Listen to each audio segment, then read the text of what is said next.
ধুবুৰী জিলাৰ গৌৰীপুৰ সমষ্টিত অনুষ্ঠিত হোৱা ৰাইজৰ দলৰ গণসমাৱেশত উপস্থিত থকা সকলো ৰাইজে আমি শপত খাওঁ, কচম খাওঁ, সংকল্প লওঁ যে 2026 চনত বিধানসভা নিৰ্বাচনত হিন্দু সাম্প্ৰদায়িক দল বিজেপি আৰু মুছলমান সাম্প্ৰদায়িক দল AIDF-ক ব্ৰহ্মপুত্ৰত দলিয়াই পেলাওঁ।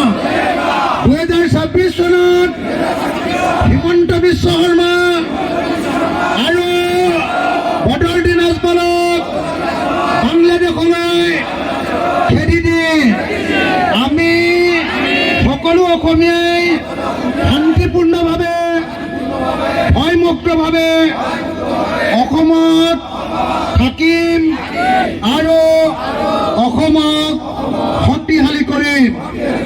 হিন্দু মুছলমান এক হওক, হিন্দু মুছলমান এক হওক, হিন্দু মুছলমান এক হওক, হিন্দু মুছলমান এক হওক, হিন্দু মুছলমান এক হওক।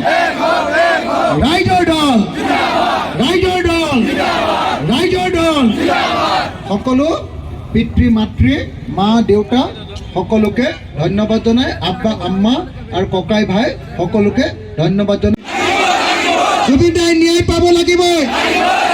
জয় জুবিন দা, জয় জুবিন দা, জয় জুবিন দা, জয় আই অসম, জয় আই অসম। ৰাইজৰ দল, ৰাইজৰ দল, ৰাইজৰ দল। এতিয়া শপত, জয় আই অসম।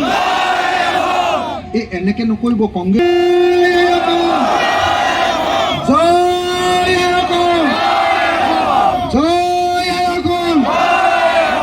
ৰাইজৰ দল জিন্দাবাদ, ৰাইজৰ দল জিন্দাবাদ, ৰাইজৰ দল জিন্দাবাদ। আপোনালোকে জালাল কাক চিনি পায় নাই? এইবাৰ এইটো সমষ্টিত লাগি আছে কামত। এইটো সমষ্টিত আমাৰ ৰাইজৰ দলতকৈ এজন লাগি থকা মানুহ হ'ল জালাল কাক। জামাল কাক, জামাল কাক চবে চিনি পায় নে নাই? সকলোকে মই হাত তালি বজাই জামাল কাক আপোনালোকক মৰম কৰিবৰ কাৰণে অনুৰোধ জনাইছোঁ। জামাল কাক, এতিয়া আমি একেলগে